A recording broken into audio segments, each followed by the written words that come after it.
Visión País es presentado por Universidad Politécnica y Artística del Paraguay, UPAP, Dale, Escuela de Gobierno y Políticas Públicas Norberto Bobbio. Buenas noches, bienvenidos a Visión País, gracias por acompañarnos. La semana pasada, entre las distintas noticias destacadas, dos precisamente podrían ser consideradas como las más importantes y significativas. La manifestación de los jóvenes denominada Generación Z y el sicariato del teniente coronel que sin lugar a dudas está en pleno proceso de investigación. Nosotros queremos ocuparnos hoy en Visión País del primer tema, de la manifestación de los jóvenes, pero no focalizar nuestra mirada en lo que ya se ha dicho y se sabe de lo que ocurrió el domingo de la semana pasada, sino queremos hablar del futuro incierto de los jóvenes en Paraguay. Queremos hablar de los datos estadísticos, queremos encontrar por qué esa inquietud de los jóvenes en Paraguay. ¿Qué les moviliza a los jóvenes? Y cuando digo qué les moviliza, no queremos focalizar nuestra mirada solamente en la manifestación del domingo pasado, sino queremos por lo menos considerar un periodo histórico, desde 1989 en adelante, que yo siempre he calificado a los jóvenes como el nuevo actor político en este periodo democrático del Paraguay. Y la pregunta es, ¿por qué el calificativo de nuevo actor político? Y si hacemos un recuento, una cronología, podemos identificar hechos históricos relevantes donde los jóvenes fueron grandes protagonistas en búsqueda de la consolidación del sistema democrático en nuestro país. Sobre todo teniendo en cuenta dos razones.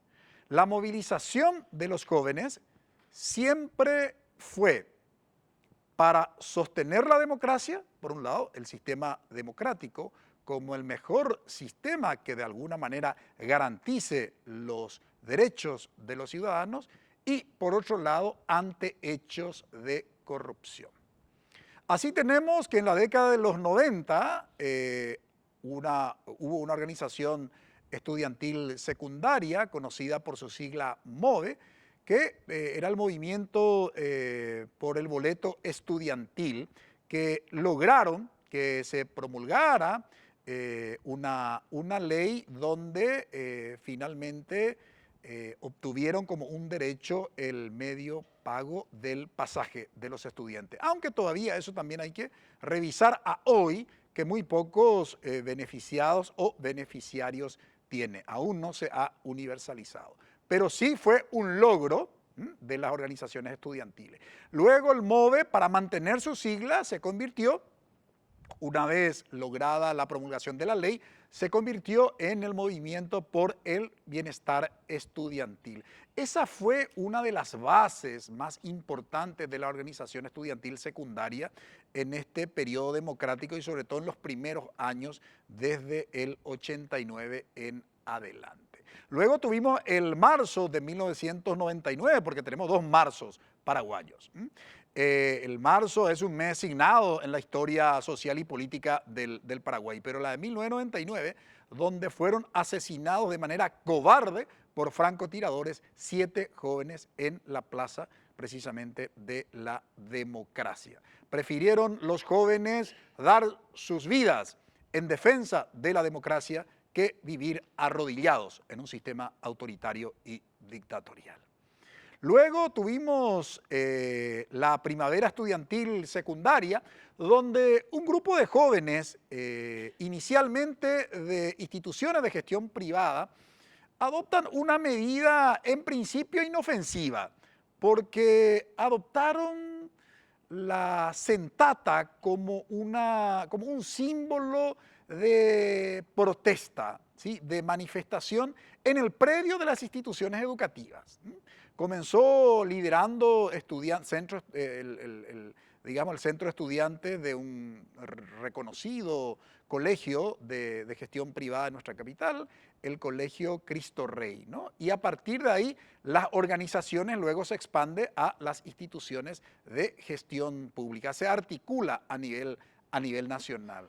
Eso finalmente llevó a una manifestación en las calles, ¿no?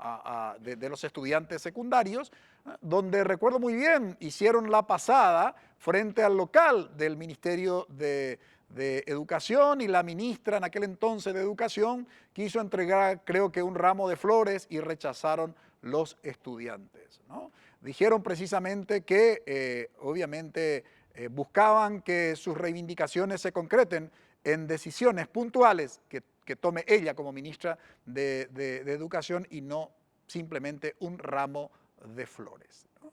Esto desencadenó en lo que fue la toma de los colegios, sobre todo los colegios públicos, y finalmente, como consecuencia, la ministra de Educación de aquel entonces, Marta Lafuente, que según los estudiantes secundarios de los colegios públicos, gestionaba últimamente el Ministerio de Educación ante el pedido de sus reivindicaciones de manera petulante, arrogante, autoritaria, ¿no? Que no les recibía a los alumnos cuando literalmente caían los techos de las escuelas sobre digamos, por suerte, no precisamente en horario de clase, sino a lo mejor si sucedía eso en horario de clase teníamos víctimas fatales que lamentar, pero sucedían uno en otro y así sucesivamente en varios colegios. Además de que la infraestructura escolar estaba en pésimas condiciones, no había una respuesta. Los estudiantes quisieron hablar con ella y ella finalmente se negó, hasta que se vino, reitero, la toma de los colegios y se vio obligada a presentar su renuncia. A renglón seguido viene una no te calles ante la corrupción en la centenaria Universidad Pública del Paraguay. Los alumnos toman el campus de la Universidad Nacional de Asunción, la sede de San Lorenzo, y lógicamente ya todos sabemos lo que desencadenó esa manifestación de los estudiantes universitarios. Por tanto, simplemente por enumerar algunos, por tanto, creo que estos hechos de alguna manera sustenta mi calificativo de que los jóvenes en Paraguay representan al nuevo actor político.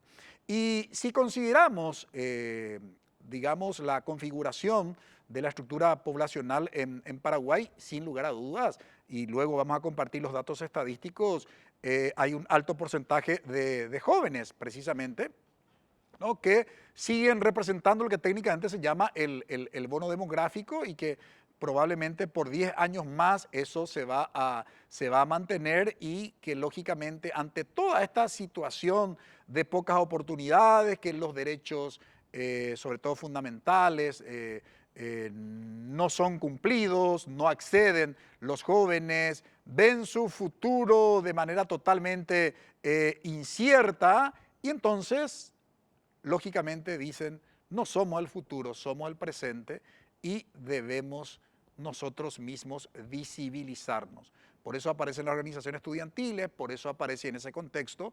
También hay que entender la manifestación de los jóvenes los jóvenes calificados como generación Z. Esto es lo que hoy le proponemos como tema de análisis. Nos acompañan para este análisis Raquel Brites, ella es abogada y activista juvenil. Buenas noches. Muy buenas noches, doctor. Muy buenas noches. Un gusto estar acá realmente y poder conversar un poco sobre juventudes, ¿verdad? También nos acompaña el profesor Hugo Duarte, politólogo. Buenas noches. Buenas noches a los que están acá en el panel. Buenas noches, profesor. Siempre es un placer estar acá en este programa. Muy amable. También nos acompaña Fernando Viana, fundador y director de YACUE. Buenas noches. Buenas noches, Francisco. Muchas gracias por la invitación. Muchas gracias también a los compañeros que nos van a estar acompañando hoy. Vamos a una brevísima pausa. A la vuelta comenzamos el análisis. Futuro incierto de los jóvenes en Paraguay.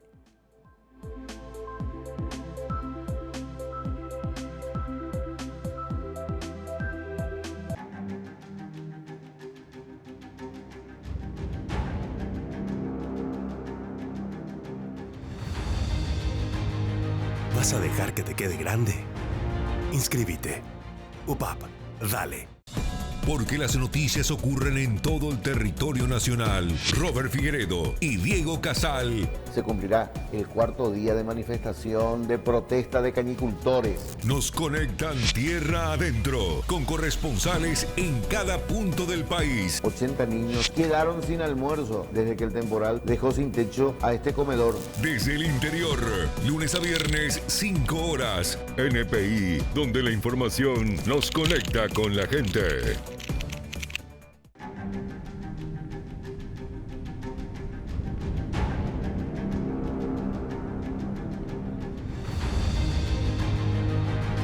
¿Vas a dejar que te quede grande? Inscríbete. UPAP, dale. En NPI, Que se vayan todos. Le faltó más. ¡No tiran al arco! Que tiene que mejorar, Olivia. ¡Todo! te conectamos a la pasión franjeada. Toda la actualidad.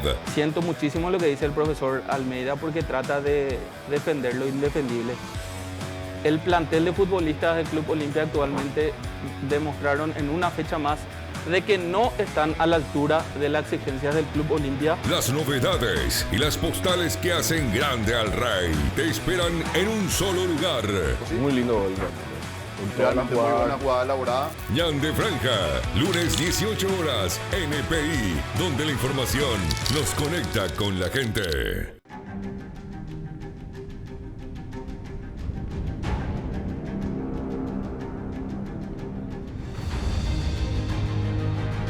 ¿Vas a dejar que te quede grande? Inscríbete. UPAP, dale. No podemos pensar en el futuro si no actuamos en el presente, porque de lo que hagamos ahora va a depender el porvenir, va a depender el futuro. En ese contexto le proponemos hoy como tema de análisis futuro incierto de los jóvenes en el Paraguay. ¿Por qué es tan importante hablar de esta franja etaria? Veamos los datos estadísticos. El 27% de la población paraguaya tiene entre 15 y 29 años de edad. En el Paraguay, en términos de criterio para la política pública de la juventud, se tiene en cuenta la franja etaria de entre 15 a 29 años para hablar de la juventud. En otros países se utilizan otros criterios, pero reitero, siempre que en Paraguay hablamos de los jóvenes, entonces nos estamos refiriendo a personas de entre 15 a 29 años.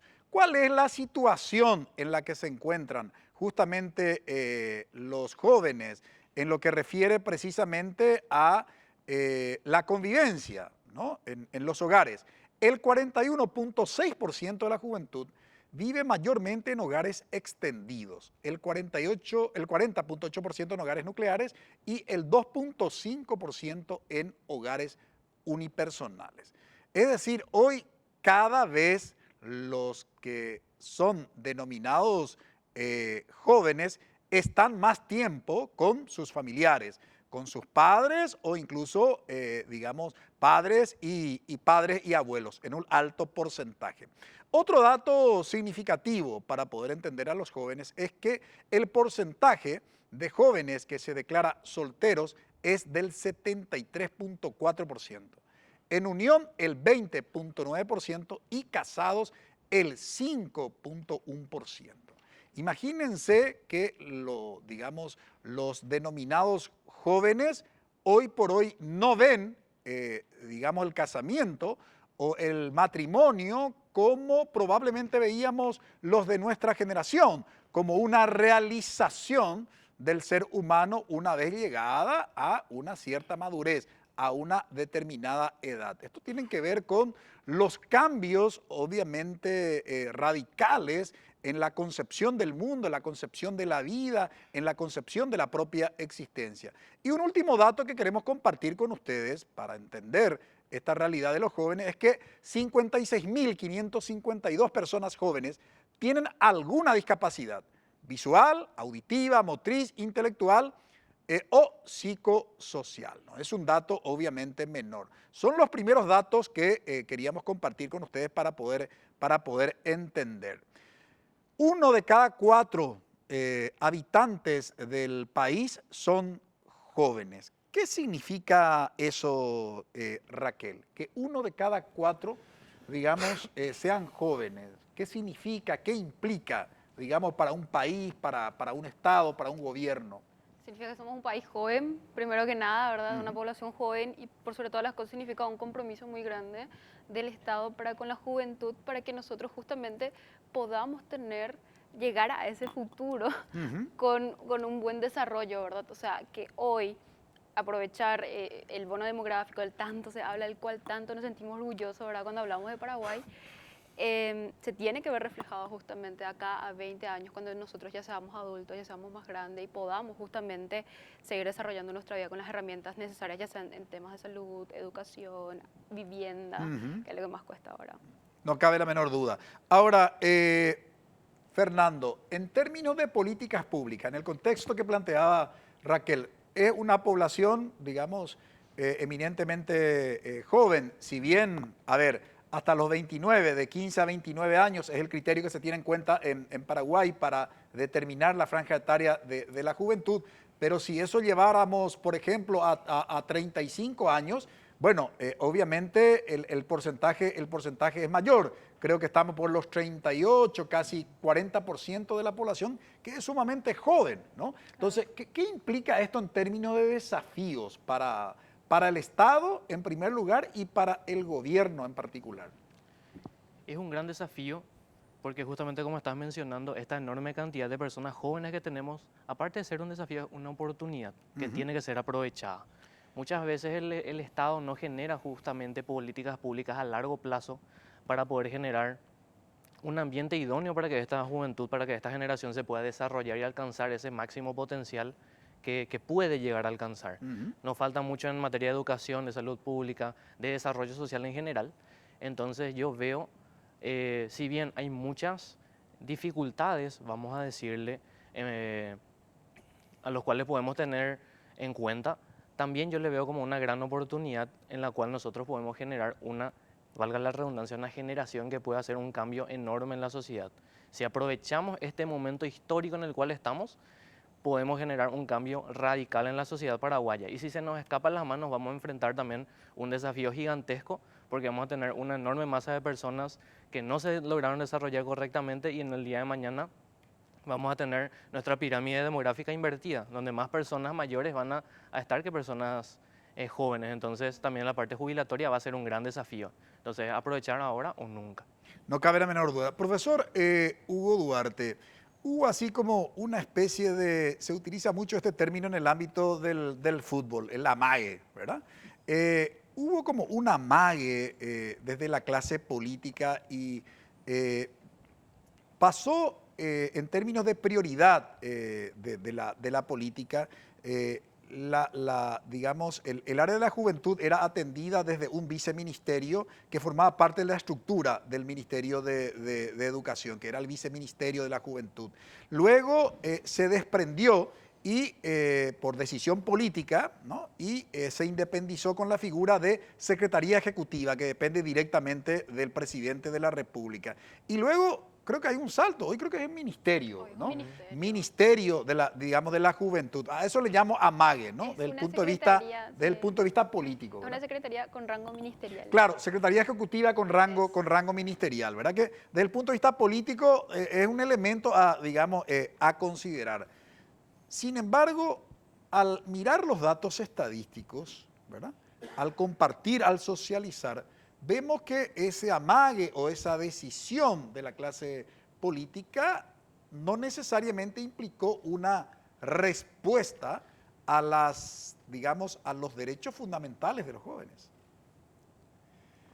Mira, hay un politólogo, creo que es checo, que escribió un libro que tiene mucha difusión, no me acuerdo el nombre ahora, pero él analiza cómo el Estado simula intervenir para no intervenir.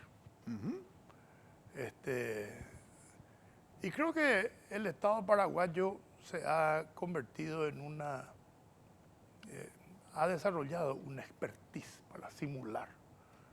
Porque si nosotros analizamos la estructura del Estado, no deberían haber muchas deficiencias, muchas controversias sociales, no deberían haber muchos problemas, porque en la figura, cada uno de esos problemas tiene su propio lugar donde tiene que canalizar para resolver. Sin embargo, en el caso específico de la Secretaría de la Juventud, yo particularmente no veo, hasta ahora lo que he visto son inserciones así medio, no sé, tipo parches. No hay un desarrollo de política real, ni una convocatoria para conversar sobre el futuro con su generación, ¿verdad? Con los jóvenes. Yo no he visto eso. Si hay convocatoria es a veces para apoyar a tal o cual actor político, que tampoco es malo, ¿verdad? Pero debería también incluir en su agenda la necesidad de conversar para conocer un poco de qué adolece esa juventud y cómo puede resolver ese problema. La juventud paraguaya tiene evidentemente una serie de demandas pendientes. El mundo está cambiando a una velocidad extraordinaria y la juventud paraguaya que empezó el colegio prácticamente sí, con un celular que era analógico, hoy está en un mundo en donde en el futuro la inteligencia artificial va a definir el futuro del trabajo. ¿Se prepara esa juventud para ese desafío? No. Hay un proyecto de intervención, hay Ministerio de Educación, Ministerio de la Juventud, hay un trabajo coordinado para decir, bueno, ¿qué hacemos? Tenemos que darle habilidades a esta gente.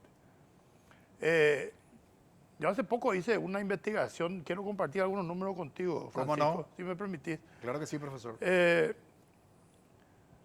año pasado las universidades, dentro del número total de egresados que tuvo, el 67% correspondía a las ciencias sociales. Derecho y economía son las que en realidad tienen la mayor cantidad de incidencia. Después, medicina, aunque el número de medicina es medio tramposo, porque se infla mucho el número de egresados de medicina con los estudiantes brasileños que están en la frontera. Los que realmente estudian acá son pocos. Entonces, y solamente el 3% del área técnica. ¿Y cuál es la habilidad que va a definir el futuro? La posibilidad de conversar con la inteligencia artificial, de convertir la inteligencia artificial en un aliado para proponer negocios, para proponer conocimientos, para generar una serie de alternativas que tenga la juventud. Hoy la inteligencia artificial, yo soy profesor hace 15 años, ¿sabes? En la universidad se usa para hacer trabajo práctico. Le preguntaste, no sabe, ya un poquito más allá, eso ya no.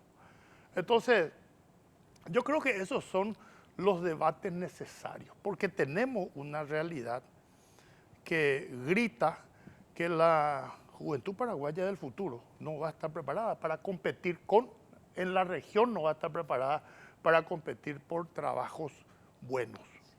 Muy interesante lo que están poniendo los invitados en perspectiva.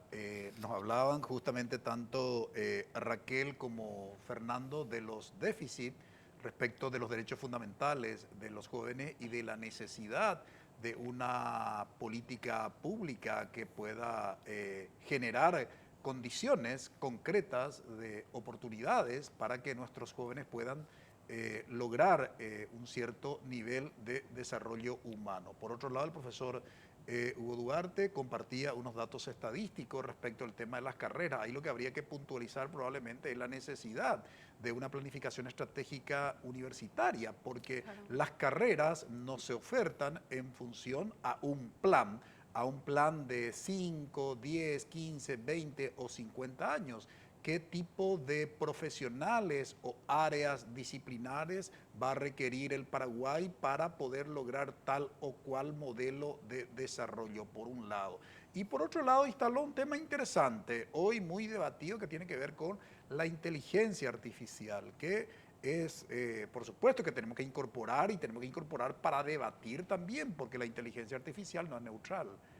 No es neutral, entonces hay que también, obviamente, en ese marco es una oportunidad, pero es una oportunidad que debe ir acompañada, sin lugar a dudas, no lo hago como una crítica, sino como un agregado, ¿verdad? Lo que instaló el profesor Hugo Duarte, habría que agregar la necesaria reflexión ética, precisamente, ¿no?, a la inteligencia artificial, que hasta ahora lo que hay son dudas, incertidumbre. Por lo menos las investigaciones científicas reconocen el avance importante y significativo, pero no tan catastrófico como algunos futuristas que dicen tal o cual profesión va a desaparecer porque va a ser reemplazado por la inteligencia artificial. Por lo menos científicamente no hay estudios muy serios que puedan sustentar de manera convincente ese tema. Pero es interesante, no cabe la menor duda que hay que incorporar, y sobre todo en la formación universitaria, no cabe la menor duda. Volvemos a la vuelta de la pausa compartiendo las duras realidades desde el punto de vista estadístico en la que se encuentran los jóvenes y que hace que se movilicen, que reclamen justamente su derecho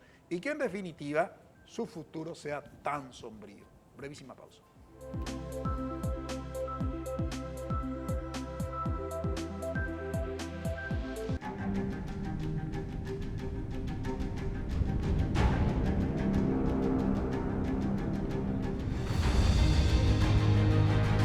¿Vas a dejar que te quede grande? Inscríbete. UPAP. Dale. En NPI, Dante Melgarejo, Carolina Arévalo, Juan Carlos Vareiro y Juan Ángel Obando ponen la información más destacada al servicio de la gente. El Instituto de Previsión Social quiere aumentar el descuento a trabajadores y a jubilados. Esto se indicó, el Instituto de Previsión Social quiere aumentar el monto que se descuenta a los trabajadores activos y jubilados. Este planteamiento surge justo en el momento en que los legisladores cuestionan la deuda de 991 millones de dólares que acumuló la provisional. Turno mañana, lunes a viernes, 9:30 horas, NPI, donde la información nos conecta con la gente.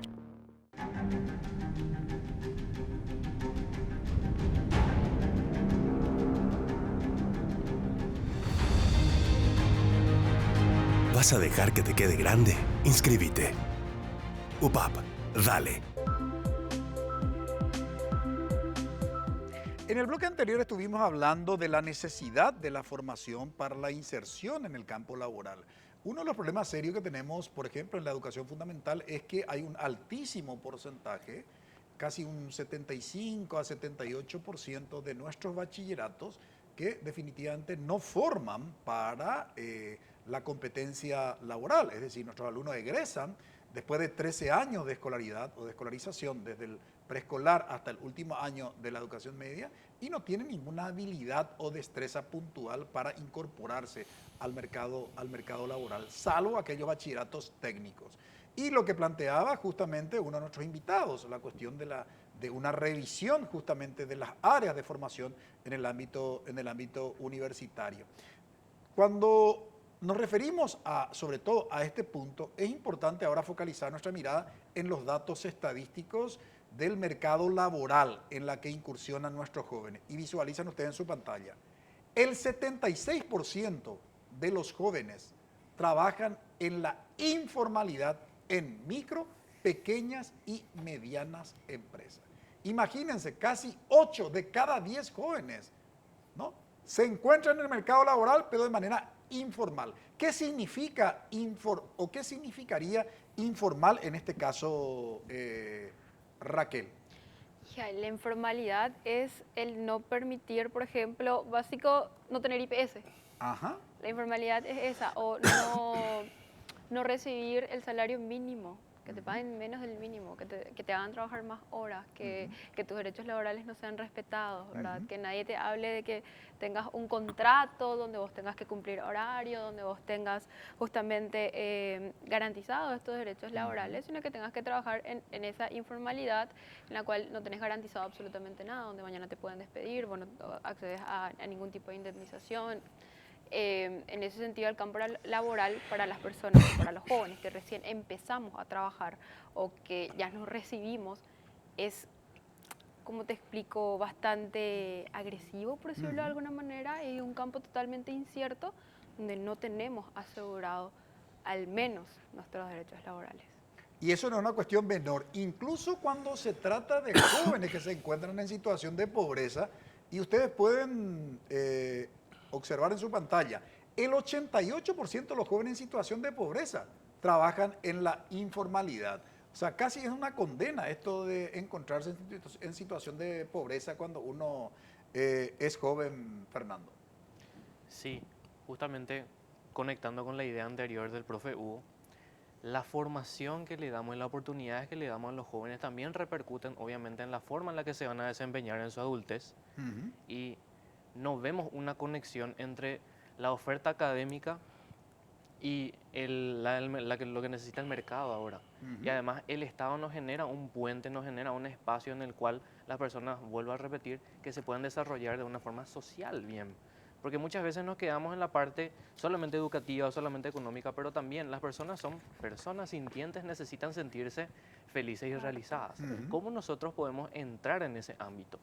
Entonces, lo que acá hace más falta es una estrategia transversal. Todas las necesidades que una persona, un joven tiene en el país hoy, se tienen que poner sobre la mesa y ver cómo hacer una estrategia real para poder atacar todo esto de una vez. Quiero agregar a eso algo breve. Claro que sí. Me hace pensar Raquel. en que se hizo una inversión gigante en esto de los pupitres chinos y, vamos a decirle chinos, ahora fue popular de esa manera, pero no existe, no se habla de una inversión en una reforma educativa que realmente necesitan las aulas, que hoy día tenemos pupitres, pero no hay aprendizaje. Entonces, justamente eso no nos permite pensar en que podemos soñar en algo más, o sea, soñar en que podamos tener otras oportunidades fuera de esas aulas, que si bien tienen un pupitre lindo, se les está por caer el techo encima. No, no cabe la menor duda. Y antes de entrar en el tema de la educación, algo fundamental. No podemos, obviamente, pensar en que un joven aprenda si biológicamente no está sana esa persona. Y a ver los datos estadísticos que tienen que ver con la salud. 1 de cada 5 personas jóvenes tiene seguro médico, que representa el 20.2% de la población juvenil. Imagínense, o sea, ser joven, ¿verdad?, es de alguna, digamos, manera, no como se suele presentar el bono demográfico, como una oportunidad, como una esperanza, ¿verdad? No queremos un domingo a la noche desde acá transmitir desesperanza, pero tampoco podemos cerrar los ojos ante una, digamos, ante una realidad. Y antes de formular la pregunta al profesor Hugo Duarte, focalicemos ahora nuestra mirada en lo que hace al tema de la educación. Y vean estos datos estadísticos, ¿verdad? 6 de cada 10 adolescentes y jóvenes de entre 15 y 29 años no asisten a un establecimiento de enseñanza. Estos son los excluidos. 6 de cada 10. 60 de cada 100. Si vamos a ir al aprendizaje, veamos, ¿no?, qué dicen los datos estadísticos. 54 de cada 100 niños, niñas y adolescentes no culminó la instrucción escolar antes de ir al aprendizaje. Este dato, reitero, 54 de cada 100, ¿sí?, no terminó la instrucción escolar. Y resulta que hay estudios en Paraguay que demuestran que una de las condiciones más importantes para superar la situación de pobreza son los años de escolaridad. Vale decir, a más años de escolaridad, mayores son las posibilidades de superar, obviamente, la pobreza. Y hoy por hoy, varios organismos internacionales, como la propia UNESCO, dicen que una persona que termina la educación fundamental, 12 o 13 años de escolaridad, del preescolar hasta el último año de la educación media, tiene mayores posibilidades de insertarse como ciudadano en la sociedad y mayores posibilidades también de adquirir alguna habilidad laboral, aunque no le haya eso otorgado el sistema educativo, pero está preparado, digamos, para poder adquirir en cualquier curso de capacitación y con eso desenvolverse en la sociedad. Y a esto hay que sumar lo que tiene que ver con las áreas del aprendizaje. Y ahora vamos a ver en los siguientes datos. El 92% de los estudiantes de la educación media no alcanzaron el nivel básico en matemática. Imagínense, en matemática. Veamos digamos, otra área del saber, ciencias. El 76% de los estudiantes de la educación media no alcanzaron el nivel básico en ciencia. Y por último, en lectura. Veamos, el 68% de los estudiantes de la educación media no alcanzaron el nivel básico en lectura. Desde el punto de vista del ejercicio de la ciudadanía, profesor Hugo, en tu carácter de politólogo, esa formación ciudadana que dentro del sistema escolar se consolida, según estudios científicos, se consolida más en la educación media digamos que en los niveles inferiores a la educación media, porque ahí comienza la experiencia de los centros de estudiantes, secundarios, etcétera, etcétera. Y con estos datos que, digamos, que tenemos, de que muy pocos terminan la instrucción escolar, que nuestros estudiantes tienen serios problemas en las materias elementales, como lectura, como matemática, como ciencia, ¿cómo ves la posibilidad de esa formación ciudadana, esa conciencia crítica acerca de un sistema político como la democracia por parte de jóvenes que ni siquiera reciben la totalidad de lo que es la instrucción escolar? Bueno, yo creo que la respuesta hay que enfocarla dentro del sistema. Hace poco, a inicio de este año, una organización internacional llamada Ipsos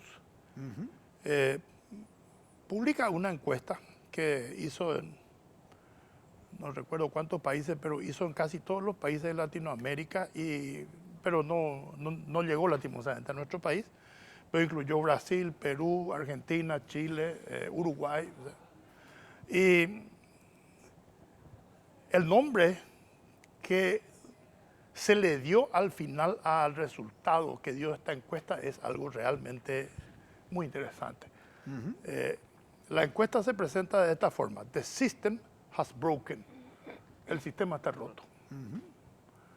Entonces tenemos datos que lo que vos decís se vuelve todavía más dramático. Por ejemplo, en Perú, el 85% de los jóvenes dicen que el sistema no está preparado para incluirles, solamente para los poderosos. En el Brasil el 76%. Y nosotros hicimos una encuesta hace 6 meses acá en Paraguay. Similar. La misma pregunta. Esta es su cámara, ¿verdad? ¿Sí? Sí. Ahí sí podemos, por favor, si es factible. Si podría explicar para que puedan entender la teleaudiencia, profesor. En esta encuesta nos hicimos una pregunta si nos sometimos ciertas posiciones a una validación. Preguntamos, ¿estás de acuerdo con la siguiente afirmación? El sistema en Paraguay, el sistema económico en Paraguay, ¿está hecho para gente como vos o solamente para los poderosos? Paraguay, 76% de gente dice no. ¿Esto incluyó a toda la ciudadanía o solo a los jóvenes? No. A toda la ciudadanía. 80% de los jóvenes. 80%. Nosotros pusimos de 20 a 40 años. Perfecto. Sí. 81% de los jóvenes dijeron no nos incluye, está hecho para los poderosos. Entonces, el sistema está roto. Perú, Brasil, Argentina, en el norte de Europa, perdón, en el sur de Europa, España, es la misma sensación. O sea, algo no funciona en el sistema. O sea, los datos están ahí. Por supuesto, cada país tiene sus peculiaridades y tiene sus variables que enfrentar para resolver ese problema.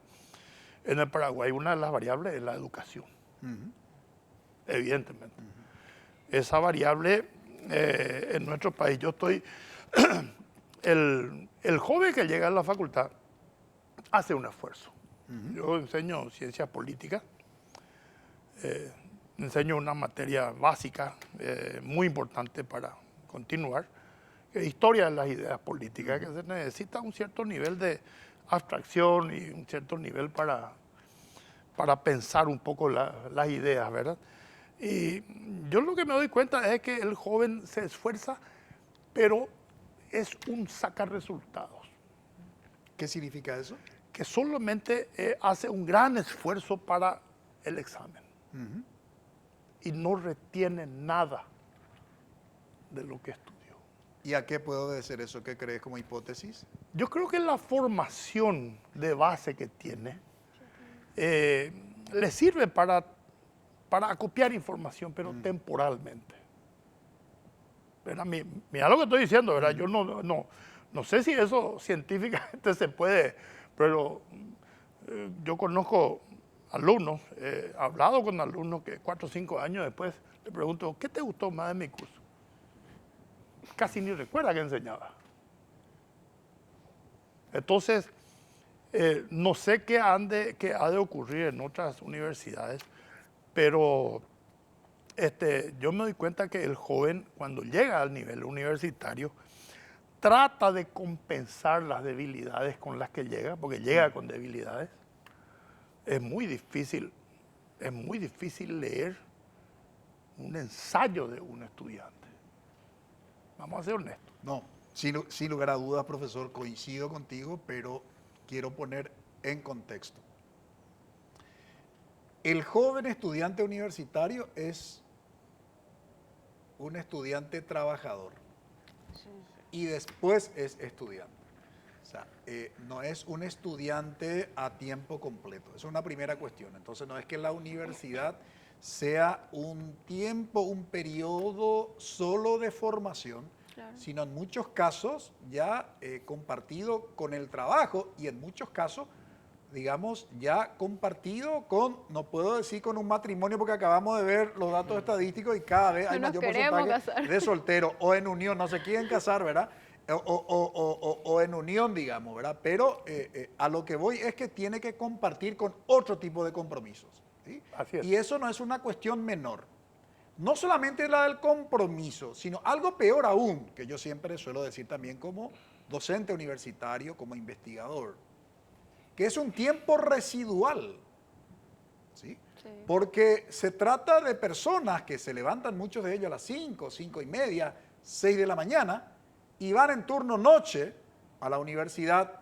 Creo que los últimos estudios hablan de que más del 80% van al turno noche, ¿verdad? Entonces, con esta realidad, ¿no? De ese 80-82%, seguramente hay un altísimo porcentaje que precisamente tiene que compartir con otros compromisos laborales. Es un tiempo residual. Va cansado, obviamente, digamos, a la universidad. Eso no es un dato, me parece, menor cuando planteamos, por ejemplo, el concepto de la calidad de la educación, cuando planteamos la dinámica de la educación universitaria, etcétera, etcétera. Eso quería poner en perspectiva. Es así. A la vuelta de la pausa, queremos hablar, bueno, ¿cuál es la solución a estos datos estadísticos? ¿Qué hay que hacer para poder transformar la sociedad? Por supuesto que los jóvenes, al ver que su futuro es incierto, se movilizan, exigen el cumplimiento de sus derechos. El último caso es la manifestación de los jóvenes llamado Generación Z. ¿Cuál es el análisis de los 3 invitados que están acá en relación con esa manifestación y en relación con lo que deben hacer los jóvenes para que el Estado asuma su responsabilidad y les pueda garantizar el cumplimiento de sus derechos? De todo eso hablamos a la vuelta de la pausa.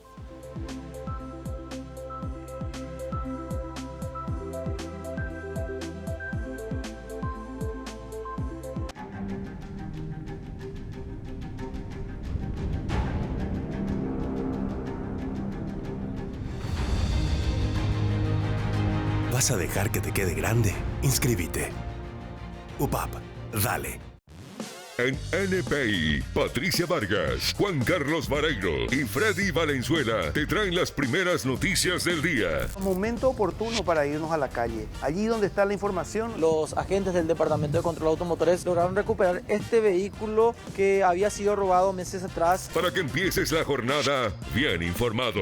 No, la butifarra no. Sí, ¿no? La gresca. Upa. Los desmanes. ¿Qué te? Hasta disparos. No. Varias personas hospitalizadas. No sé por qué ese procedimiento se llevó a cabo así si era una fiesta pacífica. Buenos días, Paraguay. Lunes a viernes a las 7 horas. NPI, donde la información nos conecta con la gente.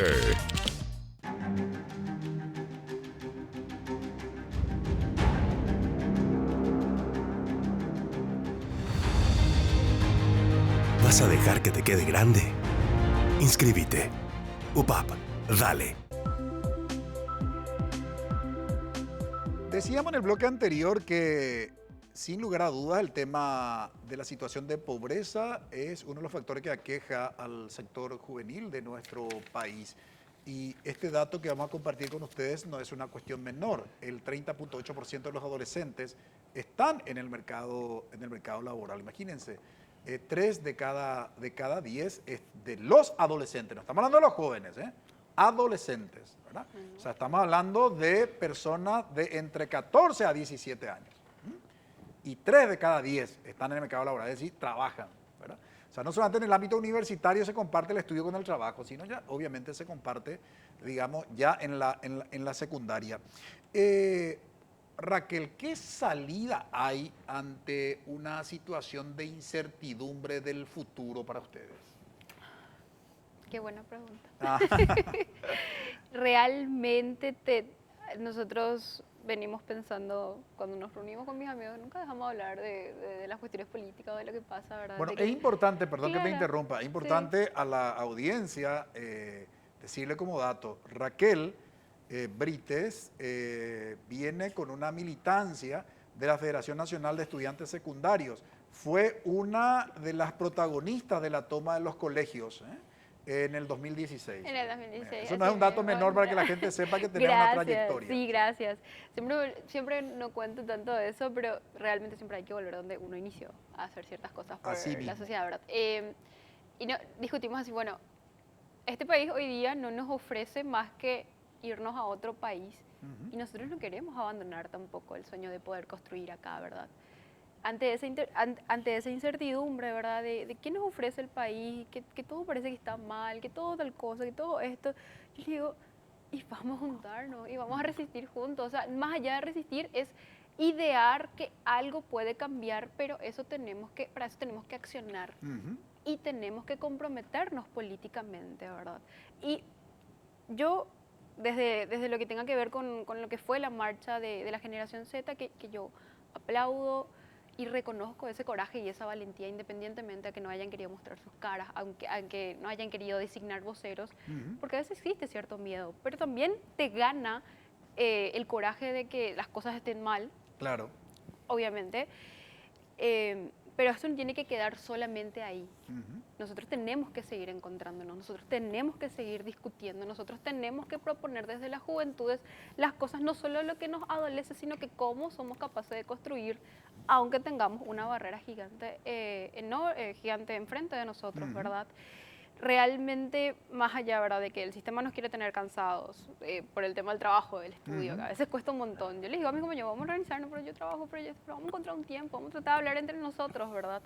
Y mantener esa esperanza de que si hoy accionamos, nosotros podemos vivir ese proceso de cambio y de llegar a una adultez un poco más segura, pero también en eso rescatar que existen actores alrededor nuestros, como las organizaciones de la sociedad civil, que apoyan un montón a las juventudes, ya sea para el desarrollo de políticas públicas, para tener espacios para dialogar entre nosotros, y entre eso, por ejemplo, rescato mucho el trabajo de Alma Cívica. Alma Cívica es una ONG que yo tuve la oportunidad de trabajar ahí, un proyecto que se llamaba Conquista Joven, donde agrupábamos a las juventudes para empoderarlas cívicamente y democráticamente, ¿verdad?, y empezar a hablar de política y decirles, no, hay que tener miedo de participar. Ahora, Fernando, en 2 minutos, tu evaluación de la manifestación de la generación Z y ¿Qué habría que hacer ante esta situación de incertidumbre de ustedes, de la juventud? Bueno, el tema de la manifestación fue solamente la gota que derramó el vaso, porque estamos en un país pobre, sin educación, totalmente abandonados por el gobierno. Justamente estaba comentando los números de que solamente el 4% de los jóvenes tienen confianza en los partidos políticos y en el gobierno en general. ¿Cómo vamos a confiar en ellos si es que no solamente no nos incluyen, sino que no nos cuidan? Entonces, nosotros como jóvenes, eso también es algo muy importante a tener en cuenta, que el hecho de que el joven no confíe en la política o en los políticos no significa que no se involucra, busca nuevos espacios. Por ejemplo, el tema de la marcha es un acto político que hacen los jóvenes que sale de lo tradicional, pero no es el único. También hay muchos espacios, como justamente comentaba la compañera, de los espacios de iniciativas juveniles. Justamente yo desde el 2019 fundé la organización Yacué, donde nosotros le inculcamos a los jóvenes a desarrollar el liderazgo, trabajamos con la parte de habilidades blandas, trabajo en equipo y a generar especialmente ideas de proyectos sociales. Nosotros tenemos un lema que es: no te preocupes, ocúpate. Justamente, si es que el gobierno, si es que el Estado no está interesado, no está a la altura de darnos esas soluciones, nosotros tenemos que tomar la batuta y nosotros podemos también involucrarnos. Estamos en democracia y la democracia no solamente es el derecho o la libertad de poder hablar, opinar y organizarnos, sino también es el derecho y es la oportunidad de actuar. Y nosotros tenemos que aprovechar eso y nosotros también traer a la mesa esas oportunidades y esas soluciones que hacen falta en los problemas. No hablemos solamente de problemas, seamos también parte de la solución. Lógicamente. Y como parte de la solución, profesor Hugo Duarte, si tuviéramos que hacer una vinculación de la juventud con la política, ¿qué propondrías? Yo creo que la juventud tendría que organizarse en espacios de reflexión y propuestas, porque ellos necesitan ser actores de su futuro. El presente está total y absolutamente hecho, es lo que tienen, es el capital con el que van a arrancar. Entonces lo que tienen que hacer es reflexionar y decir, bueno, ¿está bien lo que tenemos? Los que vienen detrás van a estar mejor que nosotros. Y sabemos perfectamente que en la realidad los jóvenes de hoy no van a tener ni remotamente el nivel de vida que tuvieron sus padres, ni la capacidad de acceso a vivienda, ni ninguna de esas ventajas que tenían sus padres. No van a tener.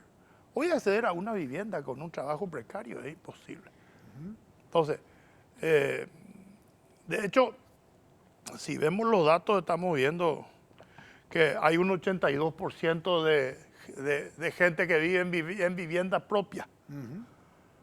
Entonces yo me pregunto, ¿para qué un programa de vivienda? Si hay un 12% que no tiene vivienda. ¿Por qué tanto dinero para financiar vivienda? Entonces, invirtamos ese dinero en la educación. Démosle herramientas a los jóvenes, pero no le demos herramientas que ellos no necesitan. Escuchemos a ver qué es lo que ellos quieren. La generación Z ha dejado un mensaje para mí. ¿Cuál? De que hay un malestar. Hay un malestar, evidentemente. Y el gobierno tiene la obligación de capturar ese mensaje y analizar. Bueno, ¿qué estamos haciendo? En todos los actores del gobierno, yo al menos leo que no estamos llegando, no está llegando, no estamos, todo lo bueno que hacemos no llega. O sea, tienen conciencia de que hay algo que no funciona, ¿verdad? Entonces, tienen que resolver ese problema, porque el futuro de esta generación alguna vez les va a cobrar. Y aquí lo que me parece a mí tiene que preguntarse los responsables de la toma de decisiones, los que tienen la responsabilidad de conducir y administrar el Estado es si es un problema de comunicación política o es una ausencia de políticas públicas efectivas que generen condiciones para que los jóvenes, ya que es el tema de análisis hoy en Visión País, para que los jóvenes puedan lograr su nivel de desarrollo humano. Muchísimas gracias, Raquel, por colaborar con nosotros. Gracias, doctor. Gracias por la invitación y vamos adelante. Eso es lo importante, para adelante. Muchas gracias, Fernando. Muchas gracias, señor Francisco, por el espacio y también, más que nada, mandar un mensaje de fuerza a todos los jóvenes del país, que ustedes no solamente son el futuro, sino el presente de nuestro país. Somos. Exactamente, porque son jóvenes. Muchas gracias, profesor Hugo Duarte. Nosotros también somos jóvenes. Hemos sido. En algún momento también tuvimos los problemas de él. Claro. Así que sabemos de qué habla y sabemos cómo se sienten. Claro. Entonces, gracias, Francisco. Siempre es interesante este espacio de reflexión y de análisis en tus programas. Muy amable. A la vuelta de la pausa presentamos nuestra conclusión.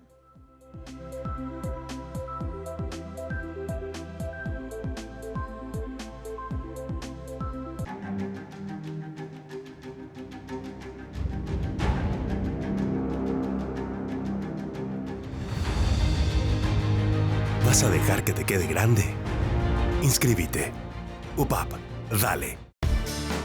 Fátima Garay te conecta a este espacio de investigación, cuestionamientos y desglose profundo de la realidad. Ellos no van a pensar, es decir, ellos no tienen esa capacidad de procesar. Ellos directamente actúan sin pensar en las consecuencias, porque ellos están realmente bajo los efectos de la droga. Miren cómo actúan. Ahora vamos a ver si es que estos casos llegan hasta una investigación seria y se pueda dar también con los responsables, porque el ejercicio libre del periodismo es un reflejo también de los valores democráticos. El ADN de la noticia. Viernes 18 horas, NPI, donde la información nos conecta con la gente.